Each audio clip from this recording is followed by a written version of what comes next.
and listen to remember and accept. I vow to taste the truth of the Tathagata's words, and surpassed, penetrating, and perfect Dharma is rarely met with, even in 100,000 million kalpas. Having it to see and listen to remember and accept. I vow to taste the truth of the Tathagata's words, and unsurpassed, penetrating, and perfect Dharma is rarely met with, even in 100,000 million kalpas. Having it to see and listen to remember and accept. I vow to taste the truth of the Tathagata's words. Good morning. My name is Greg Fain, and along with my wife, Linda Gallion, the two of us currently are the abiding teachers at Berkeley Zen Center in the East Bay, my home temple. I'll say more about that later. I just wanted to say at the outset, wow, what an assembly of bodhisattvas. This is like something out of the Lotus Sutra. My gosh. I'm really happy to be here. I've been coming to Green Gulch for many years. I've never lived here before, but I've visited many, many times, and it definitely feels like home to me. First time I came to Green Gulch was 1975. I came for a 3-day sesshin. It was led by this rather intense young man named Reb Anderson. He gave us Zazen instruction. It was really good. Stuck with me. Yeah. I was 19. And I'm just really happy to be here. Also want to start by thanking and acknowledging my teacher, Sojin Mel Weitzman Roshi, the old Buddha of the East Bay. And to say that this talk is just to encourage you in your practice. Also, I want to thank Abbot Jiryu for inviting me to give the talk today. It's quite an honor to speak with all of you.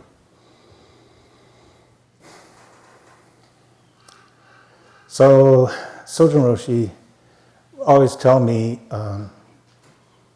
talk about what you're practicing with. So, today, I'd like to talk about gratitude and grief. I was told that this was not the kids' Dharma talk, so I didn't prepare a kids' Dharma talk. I don't know if I have to give specific content warning, but yeah, I just want to say that at the outset. And the way I want to talk about this is I'm going to try to come around to it in a funny kind of way, to talk about how I practice with and how I relate to gratitude and grief.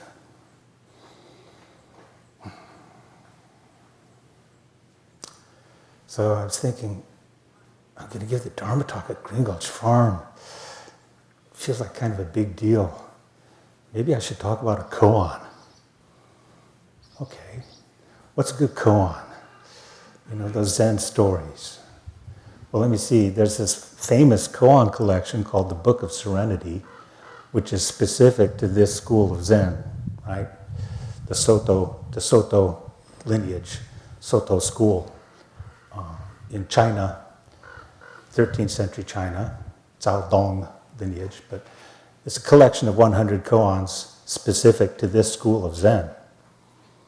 So you might think that the first koan in that collection would be pretty important, and you'd be right. And it's a little goofy to me. I like it a lot. It's called The World Honored One Ascends the Platform. Right? Or the World Honored One, that's Buddha, the big guy, numero uno, right? The World Honored One ascends the seat. So it's like you're going to go up somewhere and give a Dharma talk. And the way the koan goes is the World Honored One ascends the seat. And then Manjushri, that's that big guy back there on that altar, Manjushri Bodhisattva hits the gavel and he says, "Clearly observe the Dharma of the King of Dharmas. The Dharma of the King of Dharmas is thus!" Too much? Hits the gavel again. Shakyamuni comes down without saying a word. That's the whole koan. Of course, we don't know what inflection Manjushri used, but have you ever heard it in Japanese? Was anybody here at Jiryu's mountain seat ceremony? Hands. Oh, not so many people. I've been to quite a few mountain seat ceremonies in my time in Zen Center and elsewhere. And when we can, usually we get Suzuki Roshi's son, Hoitsu, to come and help us and to be part of the ceremony. And the thing he does, the big thing he does, is when they call Shinmei, the new abbot, new life, it means, they go up on this. We construct this platform just for the occasion, it's quite elevated. And they go up there and they stand up there and they give us some Dharma. But right after they get up there, then Hoitsu plays this, what the Thomas Cleary in the translation, what he calls the gavel, we call the sui ching. And it's this thing with this sort of pedestal and the striker where he goes, and then he does this in Japanese, which I do not speak Japanese, but the last word, he goes, "Nyoze!" like that. That's why I said thus like that, because that's the word, in San Francisco Zen Center, part of our liturgy, we chant the Song of the Jewel Mirror Samadhi, right? What's the first line of the Song of the Jewel Mirror Samadhi? The teaching of thusness. A little louder. The teaching of thusness has been intimately transmitted. Thank you. The teaching of thusness. When I was Shuso in Tassajara in 2005, we studied the Jewel Mirror Samadhi. This is written by our Chinese ancestor Dongshan, who's the root teacher of this school. And we chanted it in Japanese sometimes. So I know the first two words in Japanese. Nyoze no ho, the teaching of thusness. Nyoze, there's that word again. In Sanskrit, tatata, that's fun to say.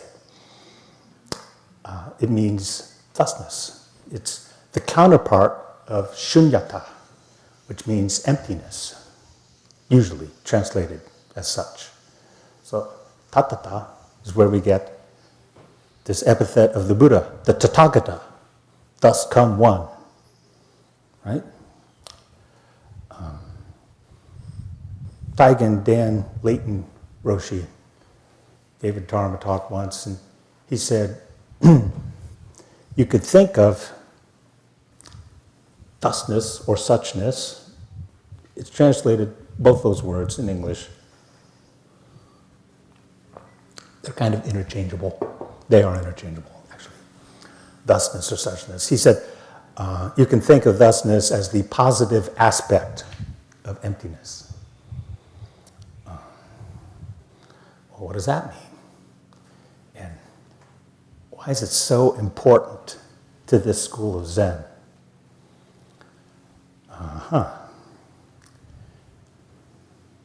See what I'm talking about? I just celebrated my birthday a couple of weeks ago, so I'm a Cancer, right? Cancer the crab. And crabs, they get where they're going by walking sideways. A lot of the time. Yeah, I apologize.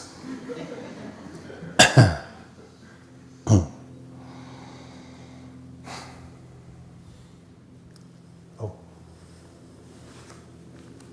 There you go.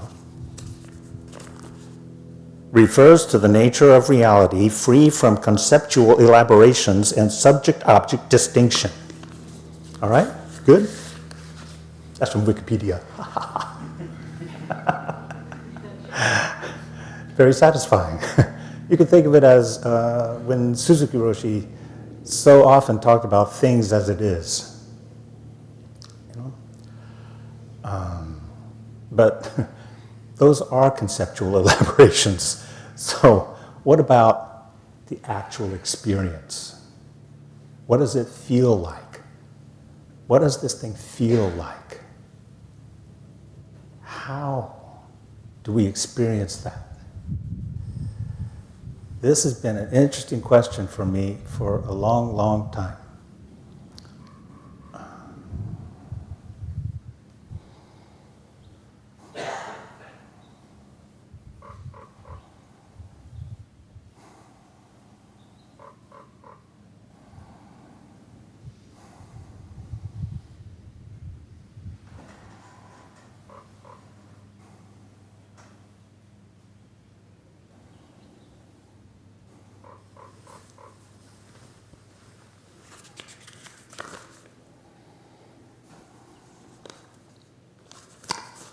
There he is. All bold. It says Zazen. That's my answer. Zazen. I recommend it. Thousands of hours of Zazen. If you get the chance, that's what I recommend. When my teacher ordained in 1969, Suzuki Roshi ordained him as a priest. He gave Sojin a piece of calligraphy as a present. It's the single character bones. It's hanging in the abbot's office. If you come visit us at Berkeley Zen Center, I'll show it to you. You know what I'm talking about. Yeah. Special for Sojin. One time, he and I were walking up Tassajara Road, and we stopped to take in the view, probably at the second overlook, just pausing, breathing, taking in the view. And I turned to him and I said, I think this place is getting in my blood. And he says, good. Stick around till it gets in your bones. How do we feel this? How do we get it in our bones? This thing that, in the koan, Shakyamuni just gets down, he doesn't speak a word. He doesn't say anything. Because you can't say anything. Some intellectual explanation from Wikipedia is not very satisfying. We're talking about your experience, our collective experience. To me, what comes close is connection and belonging. Like, there's this feeling, there's a place for me in this world, in this universe, that I belong here. And that's something that a lot of people have a hard time with. A lot of people. Very common symptom of chronic depression and other forms of mental illness. You know? Oh, there's no place for me in this world. Yeah. So, there's no clock anywhere, okay.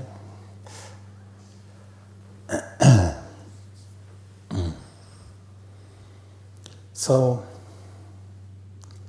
for a long time, besides Zazen, because I'll take this opportunity to tell you Zazen alone won't cut it.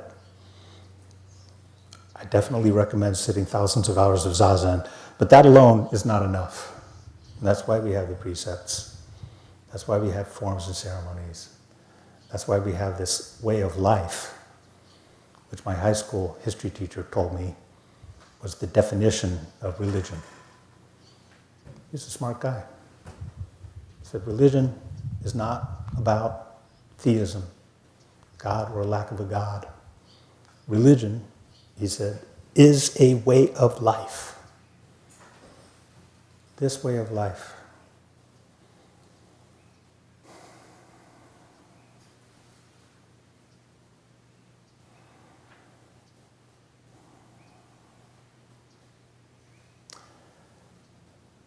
I guess I'll start with gratitude, because that's been my practice for a long time.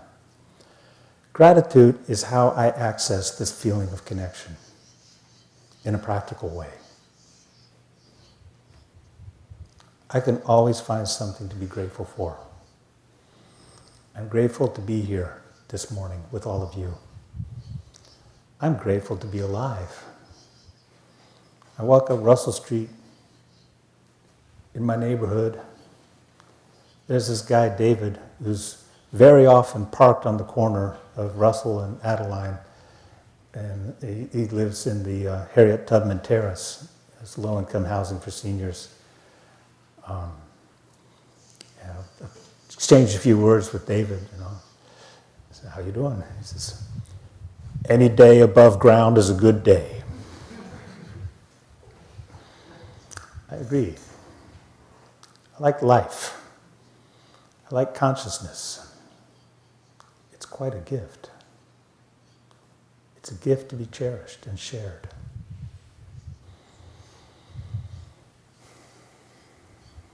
I'm grateful for my teachers. I'm grateful for my parents who brought me into this world and did their dangdest to raise me up the best way they knew how.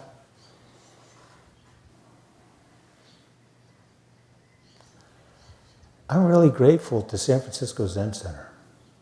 I especially wanted to say that this morning. I'm not actually part of San Francisco Zen Center anymore. It's Berkeley Zen Center is a whole different temple. It's my home temple. Linda and I left Tassajara at the end of guest season 2023.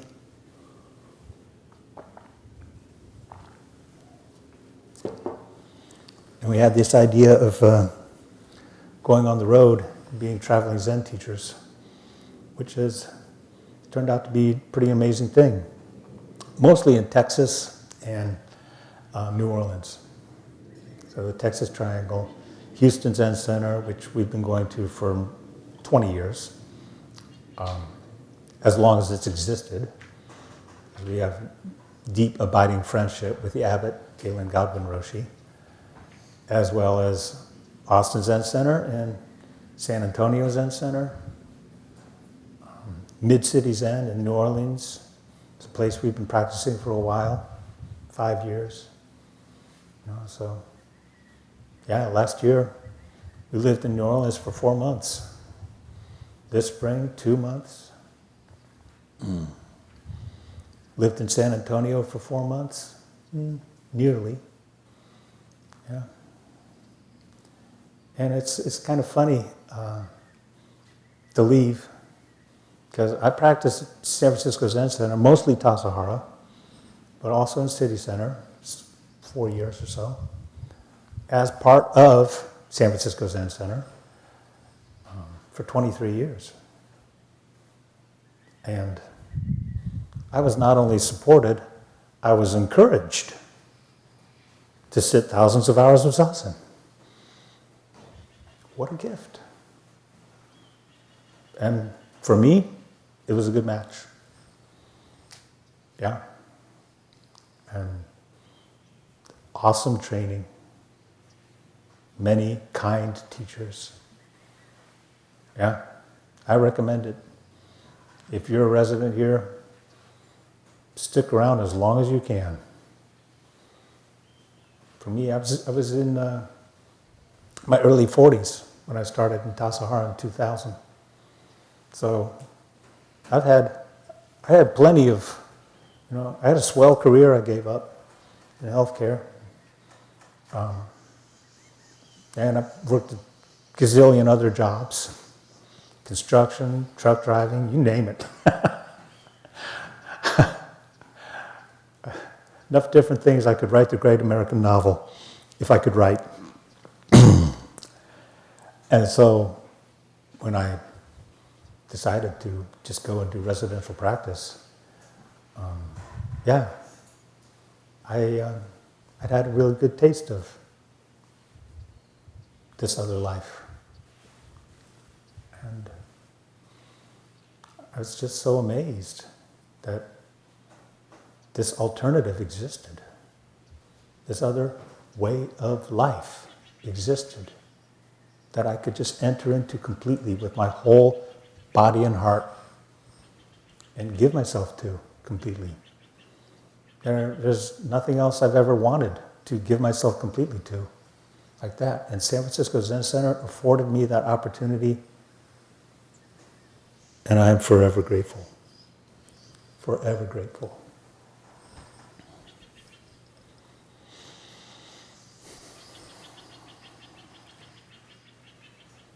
This feeling of gratitude, this warm-hearted feeling, what you're grateful for, who you're grateful for.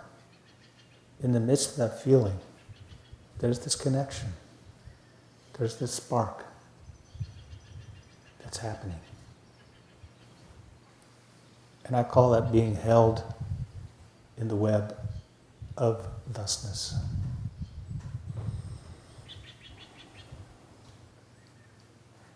The separation diminishes.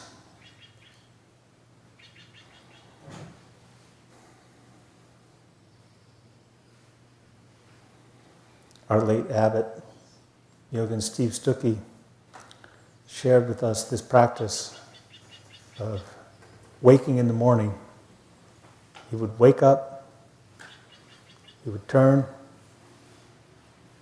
get out of bed, feet would touch the floor, hands would go into gasho, and he'd say gratitude. That's all. I still do that. I still do that. Come to think of it, I did it this morning.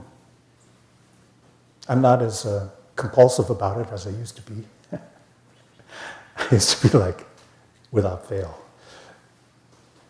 Nowadays, it's more like every now and then. It's a nice practice. I can recommend it. Particularly if it's not something that comes natural to you, I worked with people, and this is a pretty common thing, ask them to just journal. Okay, think of 3 things in a day that you're grateful for. Just 3. 3 things, and write them down. And the next day, challenge 3 other things. 3 different things. Write those down. Yeah, I know someone who did that for a year, and they said, it really helped. To get you out of yourself, to get you out of, we call it dukkha, suffering.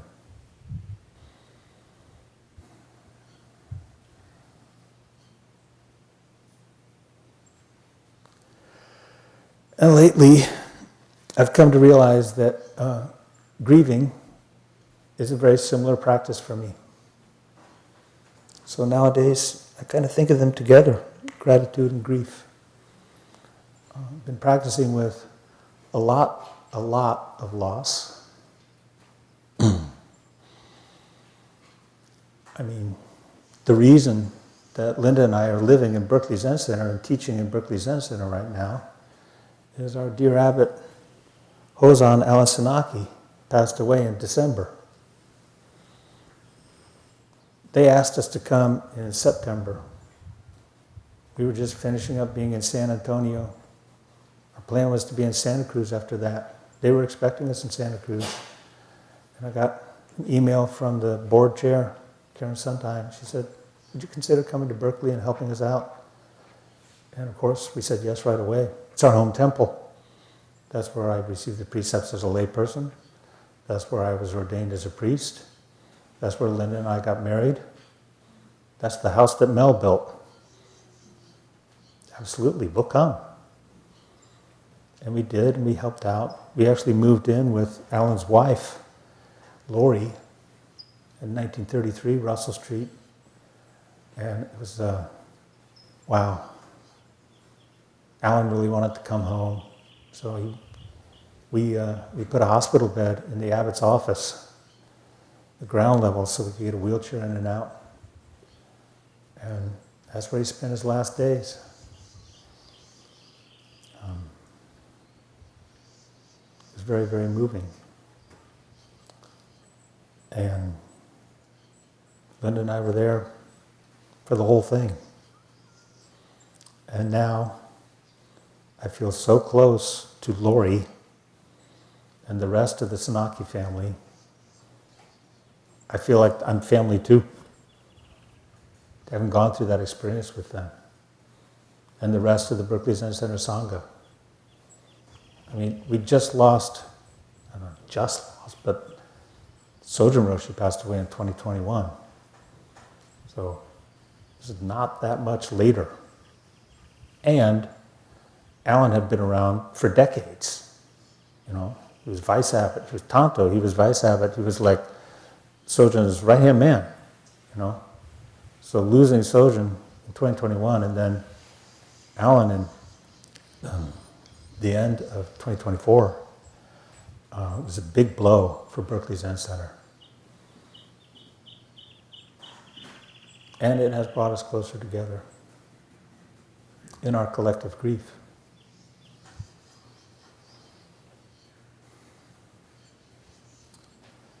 Alan's funeral, it's not going to be like a high church Soto Zen funeral like you might have witnessed here in Green Gulch Zendo, because there's going to be lots and lots of music, because Alan was a folk musician and that was a huge part of his life, connections with all these other artists, and so there's going to be a lot of music. So it's going to be at the Freight and Salvage. Yep. In Berkeley, in downtown Berkeley. And y'all are invited. Yeah, I think there should be plenty of room. Lots of music. And we'll have a ceremonial aspect, and they invited me to be Doshi, which is a great honor. And that will be on the 10th, Sunday, which is also the second year anniversary of the passing of my student, Curtis Fabens. Right now, 2 years ago, right about now, 2 years ago, at Berkeley Zen Center, I was giving Curtis Dharma transmission, which is about the most intimate thing you can do in this religion, to entrust another person with this Dharma and make them a Buddha ancestor. And he passed away 2 weeks later. Very sad, very tragic. Curtis had this condition called Ehlers-Danlos syndrome, which affects the body's ability to make collagen, which is why he could sit full lotus just like that, no problem whatsoever. and frequently dislocating joints. And it's just how, for Curtis, that was just his life. He's a real Zen person. This is just what's happening, And you also need collagen for the major arteries in your body, and just bled out in the middle of the night. And sad as it was, his widow, Caitlin, told me that it was the biggest thing for him to receive Dharma transmission. That made him so happy. And he died as a Buddha ancestor. So that's very much on my mind. Summer of 2023, my last summer in Tazahara, I was just destroyed. That was a mess. Yeah. And then just last Sunday, a week ago, a member of our Sangha who goes way back to the very beginnings of Berkeley Zen Center, Ron Nestor, also passed away. And this was a big blow as well. We had a beautiful service and Dharma talk where we were just remembering Ron yesterday. It was extremely moving. And the tea and cookie afterwards, just everybody, it was so convivial, so much fellowship. It's so palpable. This Sangha just coming together, like, yeah, I see you, you see me, here we are, we're together, we're holding each other. That feeling. I think it's really making Berkeley Zen Center a stronger place, but it's rough. It's been rough. And that was the day after the great, great Bodhisattva, Joanna Macy, breathed her last in our neighborhood. She's our neighbor in the Elmwood neighborhood in Berkeley. Wow. What can I say about Joanna Macy? I'm not the right person to eulogize Joanna Macy. I didn't know her. I think it's probably very difficult to be a 21st century Buddhist and not be aware of her teachings. If you aren't, I highly recommend that, especially in light of the climate crisis that we are living through, all of us. Teachings are a great help. I happened to be on a walk when, my usual walk. I go up Russell Street, head due east, uphill, go to Claremont, turn around, come back down Stewart Street. That's 3 miles. Very good for you walking. Coming down Stewart Street, there's Joanna Macy with her caregiver, Lynn Burnett. Couldn't believe it. And she was just 96. Who are you? She asked me that 3 times. And she had this visible corona. I'm not kidding. I mean, okay, not visible exactly, but just the energy of this woman, the love and light coming off of her was, I don't want to ask Lynn, can I just come back and sit darshan with her sometime? And the funny thing is he had the same idea, but very shortly thereafter she fell and broke her hip. And she got pneumonia, usual thing. She said, I'd just like to stay here at home. But Lynn invited me, Linda, and Lori. The 3 of us went, and we got to sit with her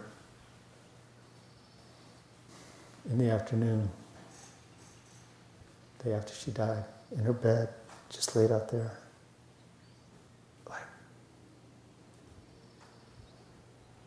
I've sat vigil with people, deceased people before, but this was so powerful. I can't describe it exactly. In her presence, I just felt like this is just the remains of someone who's given their entire life energy, holding nothing back. And later on, I'm like, what am I doing anyway? What am I doing? Yikes. Not helpful to make those kinds of comparisons, but if it inspires me to practice harder, good. So powerful.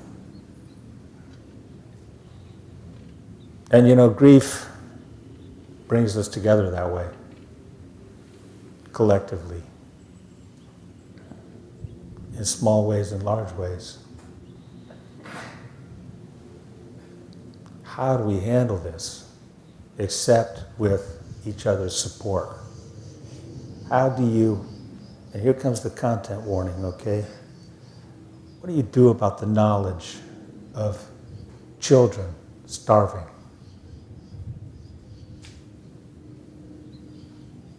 What do you do knowing that children are starving as a result of policy decisions made by powerful people? How do you hold that knowledge? What do you do about that? Palestine, Sudan.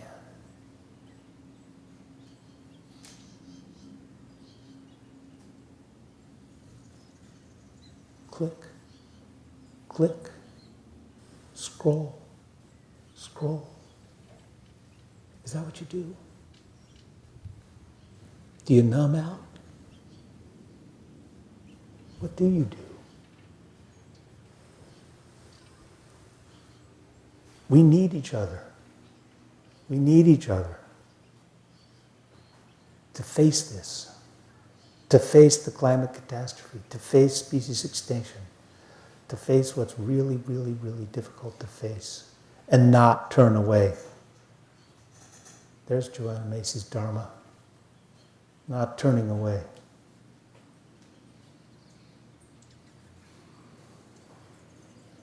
The sick activist from Clovis, California, Valerie Kaur. If you don't know about her, you should check her out. She's a great bodhisattva. She said, grieving is frontline social justice work. And I could not agree more. It brings us together. It helps us to cultivate community, culture, connection, compassion, to find each other held in this mutual web of thusness. You're not alone. You have each other. Together, we can face what's very difficult to face. Together, we can find things to work with and work on and find a way forward and not give up to fear and despair. I'm sorry to say, there are elements very much like it if you were giving up to fear and despair or just numbing out. Click, click, scroll, scroll. That ain't no way to live. Mm-mm.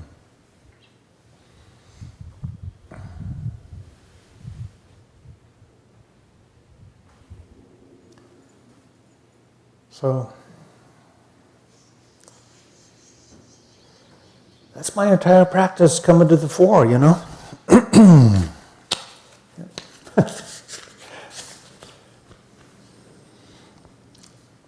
Together. Not alone. Never alone. Together. That's how I see it. And I thank you very much for your attention this morning. What a joy to be here. And, yeah, what do I do now, you know? We have time for questions, and I can carry a microphone around to anybody who raises their hand.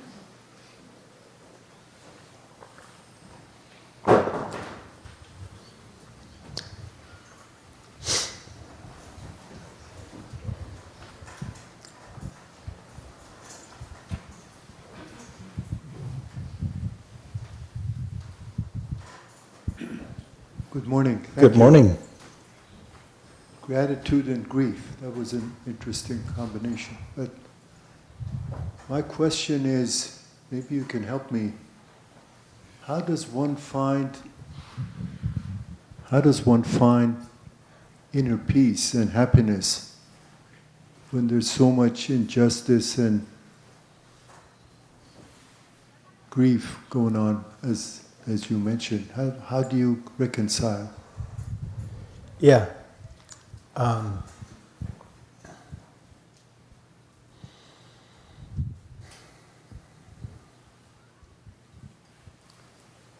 It's not easy. This is a challenge that's really worth rising to. I think of two of the most joyful living bodhisattvas. Well, Thich Nhat Hanh's no longer with us. Thich Nhat Hanh and the Dalai Lama, okay? Probably most famous Buddhists, right? Both experienced incredible oppression. Ongoing oppression.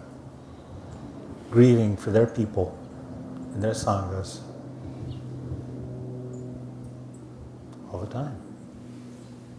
Total access to their feelings.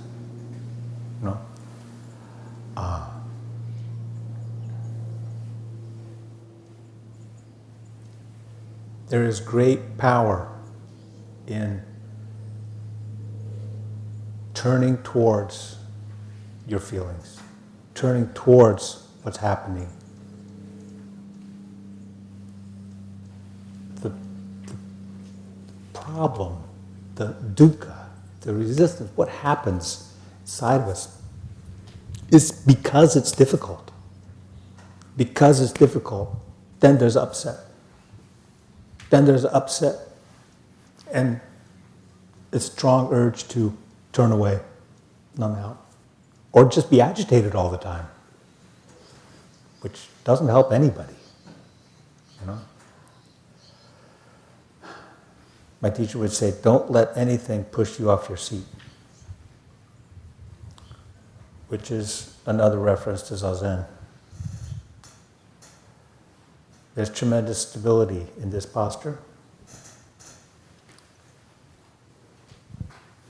I always say my Zazen instruction in 5 words: stay present for whatever arises. Whatever. Okay? Without grasping or pushing away anything. It's not something you just achieve, okay, now I got it. That's why we call it Zen practice. All right? But look, there's muscles you can work, so to speak. You can get better at it. You can get better at it. And you can hold what's difficult to hold. Thich Nhat Hanh talk about, the Buddhist teaching of Kshanti Paramita, the practice of perfection of patience and forbearance. He'd always say, I don't like that translation because it implies putting up with something, gutting it out. The news is so terrible, everything's awful, and how can I have peace of mind, but I'm going to be patient, I can endure this, There's this idea of endurance. He's like, no. It's not like that. It's not about tightening up or feeling crummy. It's about getting big enough to accept it all. Yeah. To include everything. Yeah. And practice will give you this gift. It will. As I said at the outset, it's a really good question, and it ain't easy. But I think it's a challenge really worth rising to. And that's my very long-winded answer. Thank you. we had another question online, and I think that you have answered it. But I just want to acknowledge the question is, how do I make my practice not a way of turning away from the political crises? Mm-hmm. You know,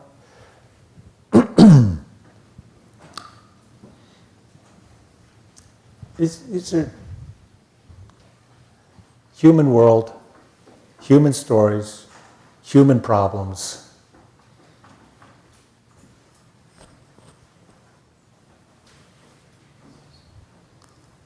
I don't want to shrug my shoulders and say it was ever thus, but the fact is, human problems, human suffering, they remain the same.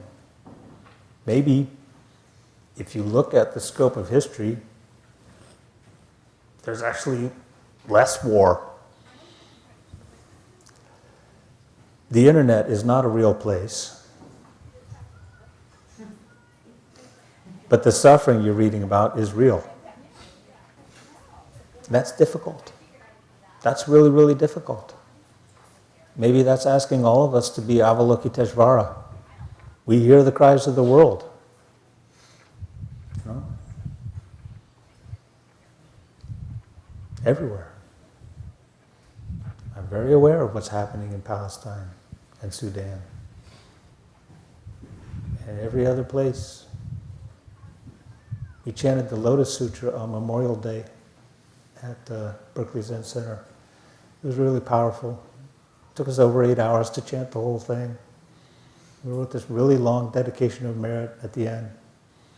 Dedication of merit was for the end of war and conflict. And we just named as many places in the world where we could think of armed conflict happening. It was a long list.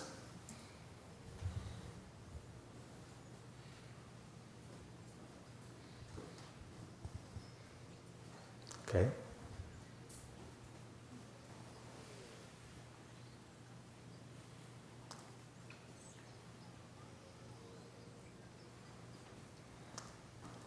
Love is the answer. Just, yeah, short, cut to the point. Love is the answer. Yeah.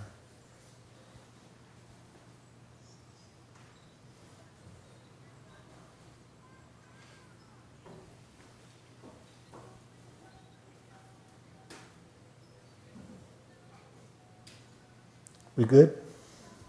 Oh, there's a question over here. So why is gratitude so difficult? Why are we not naturally more grateful? Yeah. Can you repeat the question? I believe I heard you say, why is gratitude important? It's difficult. Why is it difficult? Why are we not naturally more grateful? Well, I think lots of people, it's natural. I think it is a very, very normal human emotion. And I think for a lot of people, it does come naturally, but that word natural is a tricky word. Suzuki Roshi didn't like that word, you know, because he'd say, well, that's just your tendency, or that's, you know, well, to put it in my own words, that's just how you operate, that's how you roll, you know. Okay, which is great. I think for a lot of people, I would say that gratitude comes naturally. And for a lot of people, it doesn't. I think for a lot of people, they have to work on it due to, you know, sad causes and conditions, adverse childhood experiences, societal influence, impoverishment, oppression, you name it, you know. Then it becomes difficult. It becomes, for some people, something they have to work on. So it's highly conditional. Yeah. But I'd also say that anybody can work on it. And anybody can access those feelings. You know?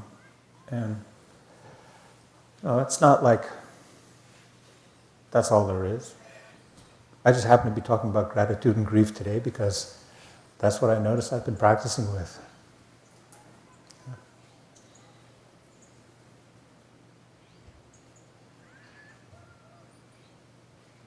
Yes? Oh, right behind that person. I'm curious. Can you wait just 1 second? I'll come over with a microphone. With a microphone. Then I guess the people, and if you got people online, then they can hear it, right? Oh, Yeah. it's one of the first times I'm using a microphone. I'm curious. This is reaching back into before we created the word Zen. But I'm wondering, for you, is there any particular images or feelings you get when you think about someone sitting before the idea was created of Zen? And what were they seeing? What were they feeling? What were they smelling? For example, in that time, to create that word when all the same suffering and existence of humanity was still present. Yeah. That's a lovely question. That's a lovely thing to imagine, you know. Personally, I have a rich imagination, so that's pretty sweet, I think. You know, we in this school, in this religion, I think because the influence of Chinese culture on Buddhism, talk about the lineage of Buddha's ancestors a lot. It's very important. And we even chant the lineage of Buddha's ancestors as part of our services quite often. And it starts with the 7 Buddhas before Buddha. You know, so this idea that Shakyamuni Buddha wasn't the first. There's all these other Buddhas, you know, going further back in time, eons ago, kalpas ago. That Shakyamuni didn't invent this. He just put it into process. He just actualized it. But there's something that was there that any human, this is a practice for human beings, which I think is most of us in this room right now. Yeah. If you are born in a human body, any human body, you can practice. You are already Buddha in the ultimate sense. And you have the capacity to become Buddha in the conventional, historical sense, like Shakyamuni.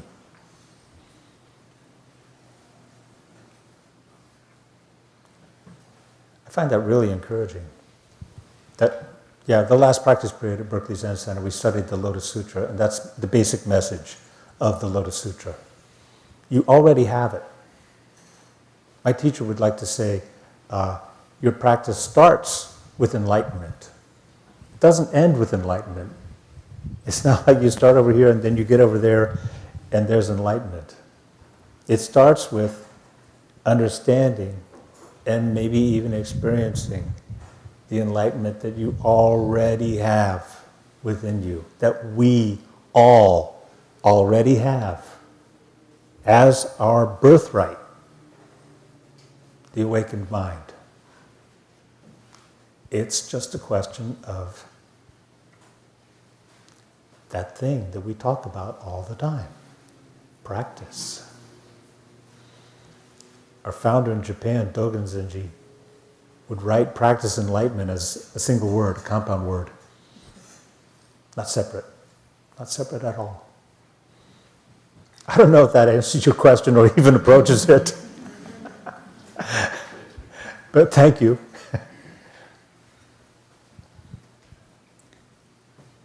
We do have time for one more, if you can take one more question. Oh, I can take questions. Yeah. Okay.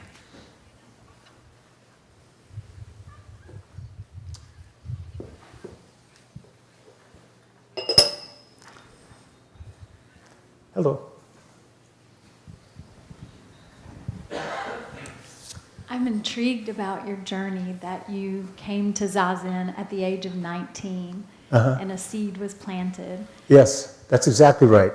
A seed was planted. And so for those of us, this is my very first time here. I've been meditating and practicing Zazen personally for about 7 years, but it's the very first time I've been here. And I know that there are periods where I hold it more sacred than others, depending on what's going on in my life. And I would love to know a little bit more detail about your journey from 19, what happened to, a quick version of a timeline. OMG. Well,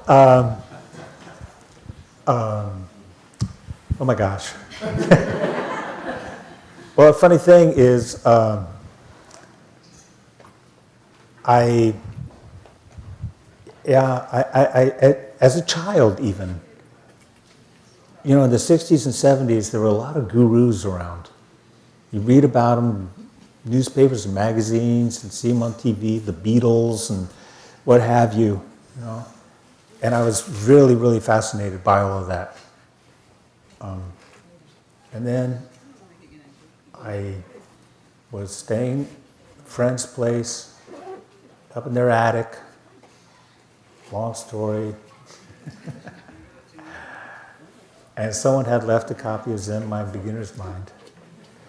And I read that, and I was like, that's what I'm talking about. Suzuki Roshi talks about, or just Zen in general, ordinary mind is the way. Just this is it. Nothing special, which Sojun Roshi would say all the time. That really appealed to me. This is a human practice for human people. It's not like you don't have to be some special person. You don't have to be blissful all the time. No. It's about being yourself, like the book that Jiryu worked on for so long with Sojun Roshi, becoming yourself. That's what it's about. Yeah. And I was kind of a scared religious hippie, really shy, believe it or not.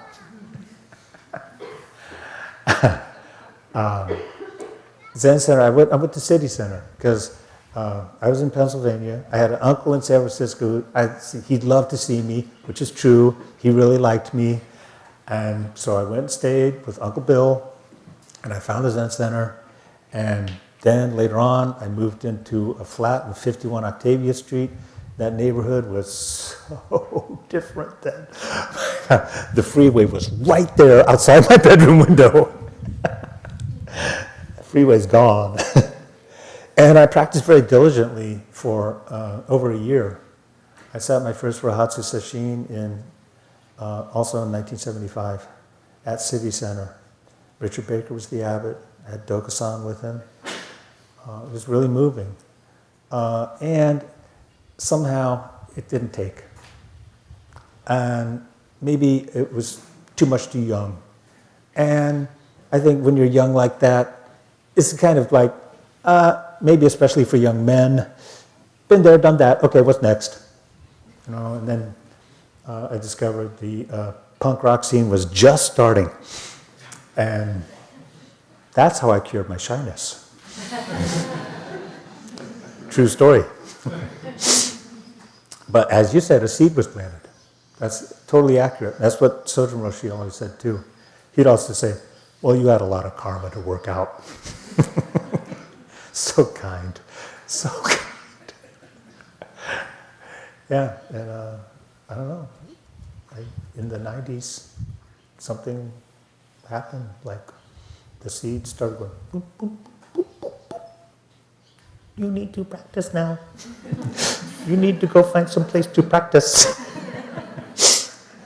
And I was in East Oakland, and Berkeley Zen Center was right there in Berkeley. And I started going, and lucky me, I made this connection with Mel, like right away. I was like, boom, that's my teacher. So, yeah, he's been my teacher for going on for 30 years now. Yeah. Short. short answer. Okay. The teacher presents itself when the student's ready. I do believe that. Well, that certainly was the case with my story. Yeah.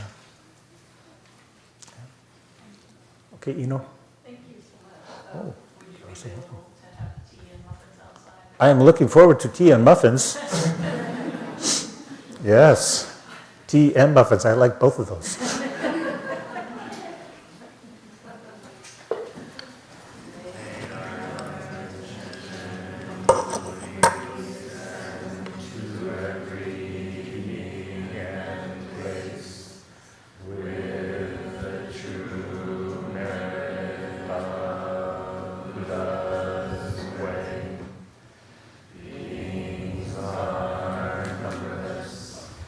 I